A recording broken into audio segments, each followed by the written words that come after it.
Good morning students. मैं संजय कुमार, सहायक आचार्य रसायन शास्त्र, SNKP राजकीय महाविद्यालय नीम का थाना। ऑनलाइन क्लासेज में आपका स्वागत है। आज हम BSc पार्ट सेकंड में जो पेपर केमिस्ट्री में पेपर थर्ड चलता है, फिजिकल केमिस्ट्री, उसकी यूनिट 4 इलेक्ट्रोकेमिस्ट्री फर्स्ट के बारे में चर्चा करेंगे। इससे पूर्व की क्लासों में हमने थर्मोडायनेमिक्स फर्स्ट, जो यूनिट फर्स्ट थी, थर्मोडायनेमिक्स सेकंड, जिसमें अलग अलग टॉपिक्स पर हमने चर्चा की। उष्मागतिकी का प्रथम नियम, उसके application, work, thermochemistry, entropy, Carnot engine, Gibbs energy, Gibbs Helmholtz equation, बहुत सारे जो थर्मोडायनेमिक्स में जो टॉपिक्स चलते हैं उनके बारे में काफ़ी डिटेल से हमने चर्चा की। आज हम बहुत ही शानदार टॉपिक जो आपके 11th-12th में भी चलता है, इलेक्ट्रोकेमिस्ट्री, और जो आज जो बात कर रहे हैं यह है फिजिक्स में भी सेम ऐसा ही टॉपिक है, तो उस हिसाब से भी काफ़ी महत्वपूर्ण रहेगा। तो जब इलेक्ट्रोकेमिस्ट्री की बात करते हैं तो सबसे पहला सवाल आता है कि चालक क्या होता है, कि किसको हम चालक कहेंगे।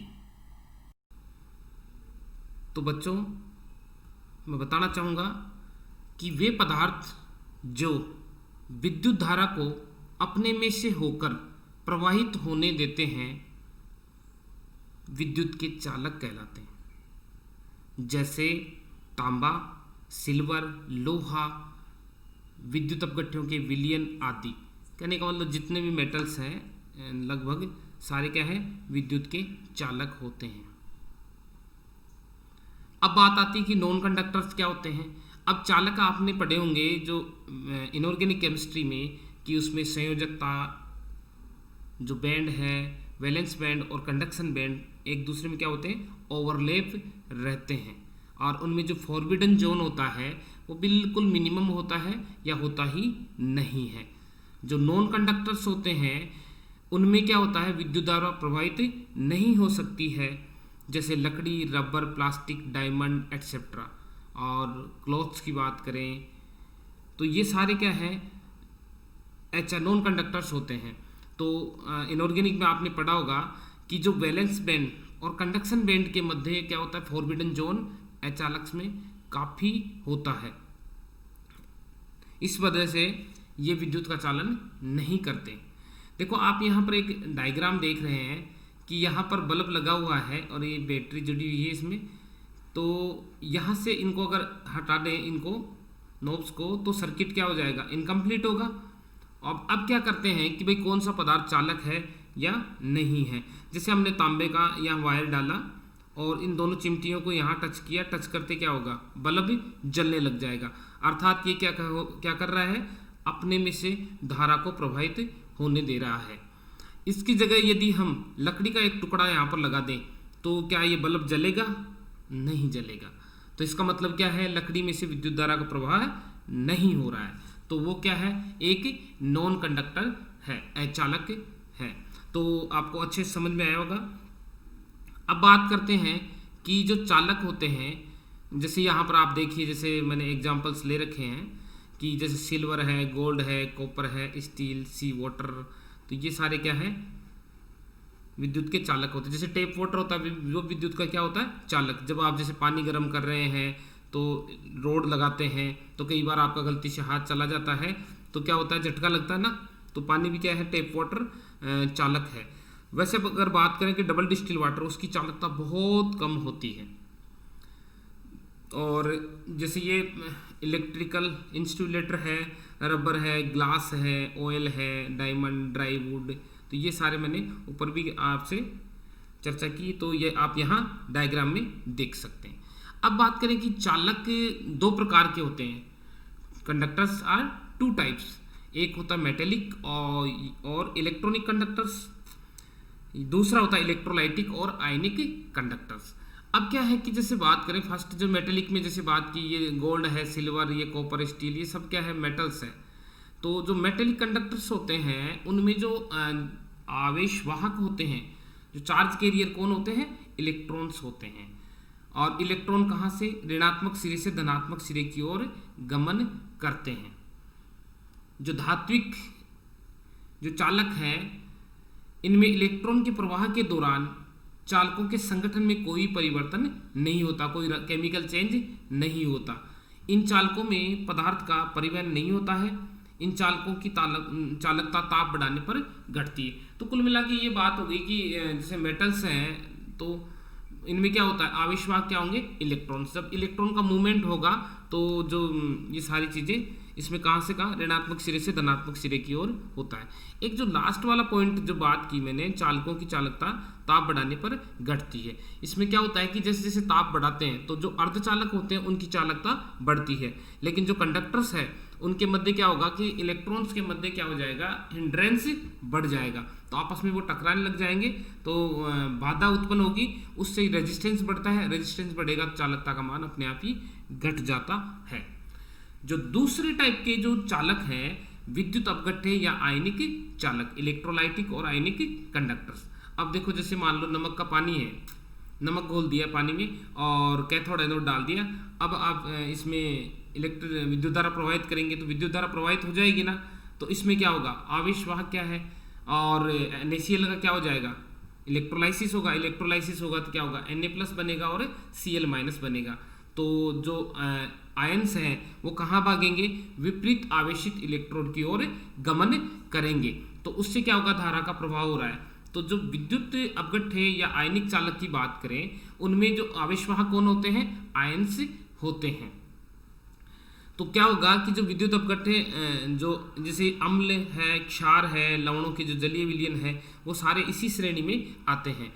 तो अब क्या होता है कि जैसे विद्युत धारा प्रवाहित कर रहे हैं तो क्या होगा, समय के साथ जो कंपाउंड था, जो इलेक्ट्रोलाइट था, उसके जो रासायनिक चेंज इसमें क्या हो जाएंगे, संगठन में परिवर्तन हो जाता है, क्योंकि ब्रेक डाउन हो रहा है ना। जैसे NaCl की मैंने बात की, तो NaCl को जब घोलेंगे, विद्युत धारा प्रवाहित करेंगे इसके विलयन में, तो Na+ में Cl- में, तो अब क्या होगा, ये आयंस में टूट गया। पहले क्या था, कंपाउंड था, और ये भी विपरीत आवेशित इलेक्ट्रोड की ओर गमन करते हैं आगे। तो इसमें क्या हो जाता है, संगठन में चेंज हो जाता है। और इन चालकों में पदार्थ का परिवहन होता है। पदार्थ का मतलब अब जैसे Na+ है, Na+ जाके वहाँ पर क्या, किस पे जा रहा है, कैथोड पे जाके इकट्ठा हो रहा है, एग्रीगेट हो रहा है। तो क्या हो रहा है, तो मूवमेंट हो रहा है इसमें मैटर का। और इन चालकों की चालकता ताप बढ़ाने पर बढ़ती है। अब क्या होता है कि जो ताप बढ़ाते हैं तो उसमें क्या होता है, डिग्री ऑफ डिसोसिएशन, वियोजन की मात्रा क्या होती है, बढ़ती है। तो इस वजह से क्या होता है, इन चालकों का क्या होता है, ताप बढ़ाने पर चालकता का मान क्या होता है, बढ़ता है। और पहले वाले केस में क्या हो रहा था, तो वहाँ पर ताप बढ़ा रहे थे तो चालकता का मान घट रहा था। उसका रीजन था कि इलेक्ट्रॉन्स जैसे जैसे ताप बढ़ेगा तो उनमें क्या हो जाएगा, हिंड्रेंस उत्पन्न होगा, जिससे रेजिस्टेंस बढ़ता है। तो ये दो कैटेगरी होगी कंडक्टर्स की, मेटेलिक और इलेक्ट्रोलाइटिक। अब बात करें कि व्हाट इज इलेक्ट्रोलाइसिस। इलेक्ट्रोलाइसिस क्या है, तो देखो आप यहाँ पर देख सकते हैं कि ये इलेक्ट्रोलाइट है। तो जैसे ही हमने इसको पानी में घोला तो इसका क्या हो जाएगा, डिसोसिएशन हुआ, विघटन हुआ। अब विघटन होने पर क्या बनेंगे, इसमें धनायन और ऋणायन, केटायन और एनायंस बनते हैं। अब क्या करें कि जैसे विद्युत धारा प्रवाहित की, तो जो विद्युत धारा प्रवाहित करेंगे तो उसमें क्या होता है कि जो आयनिक कंपाउंड है, जो उसमें वो पानी में घोलने पर क्या हुआ, डिसोसिएशन हुआ। तो उससे क्या होगा कि जो आयंस हैं वो विपरीत आवेशित इलेक्ट्रोड की ओर गमन करेंगे। तो ये क्या होगा, इसमें इस प्रोसेस को क्या कहते हैं, इलेक्ट्रोलाइसिस। तो electrolysis is defined as a process of decomposition ionic compounds into their elements by passing और a direct electric current through the compound in a fluid form. The cations are reduced at cathode and anions are oxidized at the anode. तो ये सारा इसमें ये process आप देख सकते हैं। इसमें क्या होगा, जैसे धारा प्रवाहित की तो प्लस कहाँ जा रहे हैं, कैथोड पर इकट्ठे हो रहे हैं कैटायंस, और जो नेगेटिव चार्ज जो पार्टिकल्स हैं वो कहाँ इकट्ठे हो रहे हैं, एनोड पर। तो एनोड पर ये जाके इकट्ठे हो रहे हैं, और ये इलेक्ट्रोलाइट्स। तो ये सारा प्रोसेस क्या है, इलेक्ट्रोलाइसिस कहलाता है। अब जैसे आप यहाँ भी देख सकते हैं, जैसे मैंने NaCl का बार बार मैं एग्जाम्पल ले रहा हूँ, तो Na+ कहाँ जा रहा है, मूव कहाँ कर रहा है, कैथोड की ओर, और क्लोराइड आयन कहाँ मूव कर रहा है, एनोड की ओर। तो यहाँ पर क्या हो रहा है, देखो Cl, इसका ऑक्सीडेशन नंबर क्या है, -1 है, और यहाँ पर क्या हो गया, यहाँ पर Cl2 जो एलिमेंटल स्टेज में ऑक्सीडेशन नंबर क्या होगा, 0। तो इसका मतलब ऑक्सीडेशन नंबर बढ़ रहा है, तो एनोड पे क्या हो रहा है, इसका ऑक्सीडेशन। और यहाँ पर क्या आ रहा है, प्लस से किस में जा रहा है, सोडियम 0 ऑक्सीडेशन स्टेट में, यहाँ पे क्या हो रहा है, रिडक्शन हो रहा है। तो ड्यूरिंग जो इलेक्ट्रिसिटी प्रवाह करेंगे, विद्युत धारा प्रवाहित करेंगे, उसके साथ साथ क्या होगा, जो सॉल्यूशन में से Na+ आके कहाँ डिपॉजिट होते रहेंगे, कैथोड पर, और Cl- कहाँ निकलेगी, Cl2 क्लोरीन गैस एनोड पर जाकर निकलेगी। तो ये सारा किसकी बात की थी अपने, विद्युत अपघटन की, इलेक्ट्रोलाइसिस की प्रक्रिया है। अब बात करते हैं कि जो इलेक्ट्रोलाइसिस की जो प्रोसेस है, इसको समझाया किसने था, फेराडे ने। तो फेराडे ने विद्युत अपघटन के लिए नियम दिए, तो जो जिनको बोलते हैं फेराडेज लॉ ऑफ इलेक्ट्रोलाइसिस। तो बात करेंगे first law of electrolysis given by Faraday's.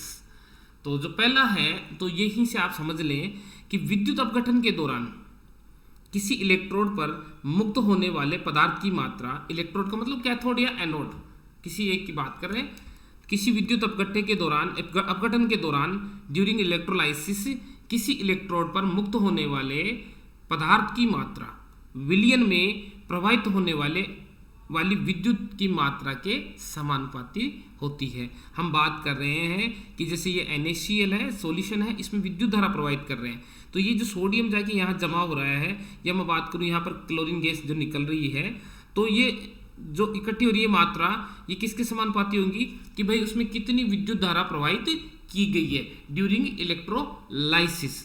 तो माना कि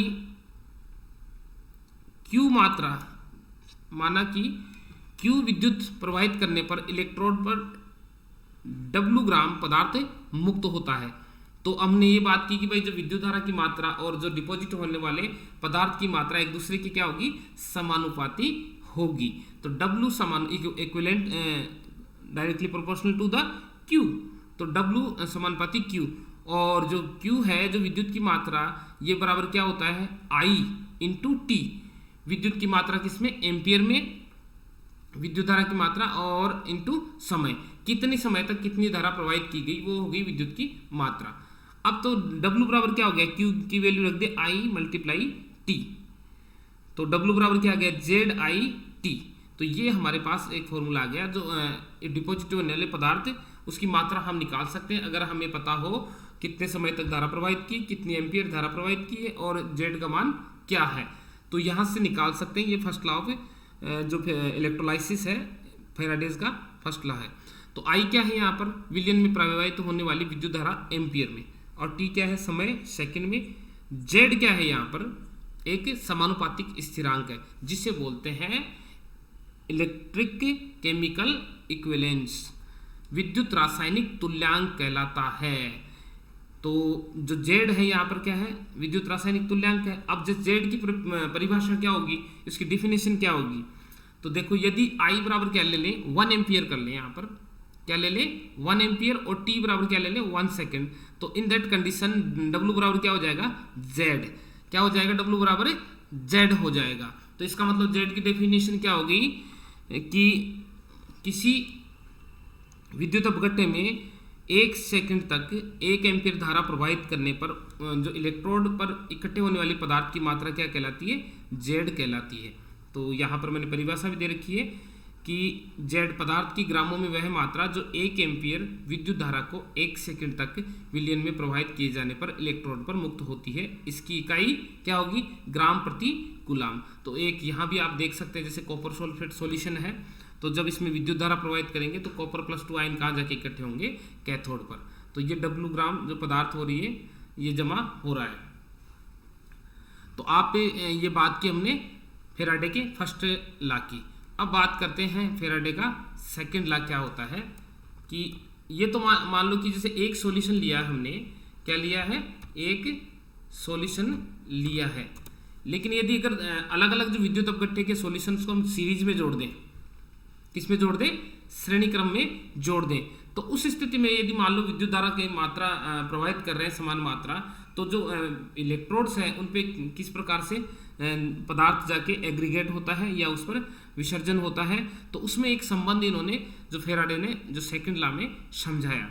तो मैं बात करता हूँ सेकंड लॉ इसके, कि जब विद्युत की समान मात्रा विभिन्न विद्युत अपघट्य, तो आप यहाँ पर देख सकते हैं, जैसे मैंने कॉपर सल्फेट लिया है जैसे डायग्राम में, और HgNO3 इन दोनों को यहाँ पर जोड़ दिया सीरीज में। तो आप यहाँ पर इस डायग्राम के अकॉर्डिंग जैसे परिभाषा की बात करें कि जब विद्युत की समान मात्रा विभिन्न विद्युत अपघट्यों के विलयन में से प्रवाहित की जाती है, दोबारा सुनना आप, कि जब विद्युत की समान मात्रा विभिन्न विद्युत अपघट्यों के विलयन में से प्रवाहित की जाती है, तो इलेक्ट्रोडों पर मुक्त होने वाली भिन्न भिन्न पदार्थों की मात्राएं उन पदार्थों के रासायनिक तुल्यांकों के समानुपाती होती है। ठीक है, Z के समानुपाती होती है, और किसी पदार्थ का जो विद्युत रासायनिक तुल्यांक है उसके तुल्यांकी भार के समानुपाती होता है। तो यहाँ पर ये है कि हमें तुल्यांकी भार पता होना चाहिए कि भाई जैसे किसी एसिड का तुल्यांकी भार क्या होता है, किसी बेस का तुल्यांकी भार क्या होता है। और चलो एक बार हम बात करें इसकी, तो देखो आप यहाँ पे जैसे ये कॉपर सल्फेट का विलयन है और ये HgNO3 का विलयन है, और इसको सीरीज में हमने जोड़ रखा है। आगे देखिए, तो it is found that M1 upon M2 बराबर E1 upon E2, where E1 and E2 are the chemical equivalents of copper and silver respectively. तो M directly proportional to the E। तो किसी पदार्थ का विद्युत रासायनिक तुल्यांक उसके तुल्यांकी भार के समानुपाती होता है। तो हम यहाँ देख सकते हैं कि W1 अपॉन W2 बराबर क्या हो जाएगा, Z1IT अपॉन Z2IT बराबर E1 अपॉन E2। तो Z1 अपॉन Z2 बराबर क्या आ गया, E1 अपॉन E2। जैसे सेम ये वाली कंडीशन ही यहाँ पर मैंने ली है। तो यहाँ पर देखो आप, ये जैसे जो पदार्थ जमा होगा तो पर्टिकुलर इसका तुल्यांकी भार क्या है उसके समानुपाती होगा। इस पर इस इलेक्ट्रोड पे मान लो कितना जमा हो रहा है, वो HgNO3 के तुल्यांकी भार पे डिपेंड करेगा, यहाँ कॉपर सल्फेट के तुल्यांकी भार पर डिपेंड करेगा। तो ये सेकंड लॉ इसका है फेराडे का, जो विद्युत अपघटन के लिए द्वितीय नियम की बात हुई है। अब फेराडे जैसे बात करें, फेराडे क्या होता है, विद्युत की वह मात्रा जो कि किसी पदार्थ के 1 ग्राम तुल्यांक भार को घोलने अथवा निक्षेपित करने के लिए प्रयुक्त होती है। क्या हो गया, या तो डिपॉजिट हो जाए या उसको घोलने में। तो जो 1 ग्राम तुल्यांक भार है उसको घोलने अथवा डिपॉजिट करने में कितनी विद्युत धारा काम आ रही है, वह उस पदार्थ के लिए क्या हो जाएगा, फेराडे। तो 1 फेराडे में कितना बराबर क्या होता है, 96,500 कूलाम, 96,500 कूलाम ये होता है। और मान लो कि अगर जैसे कितना पदार्थ जमा हो रहा है, तो हमें जैसे तुल्यांकी भार पता है और फेराडे पता है, T का मान पता है, I का, तो W का मान यहाँ इस फॉर्मूले से डायरेक्टली हम निकाल सकते हैं। तो क्या हो गया, I धारा की मात्रा into T time multiply E upon F। तो यहाँ से हम डायरेक्टली भी निकाल सकते हैं। तो आज हमने जस्ट बात की है कंडक्टर्स की और विद्युत अपघटन की चर्चा की है। तो आपने अच्छे से एंजॉय किया होगा, और अच्छे नेक्स्ट क्लास में हम जो चालकता, विशिष्ट चालकता, तुल्यांकी चालकता, आणविक चालकता, कोलराउस का नियम, इसके बारे में चर्चा करेंगे। धन्यवाद।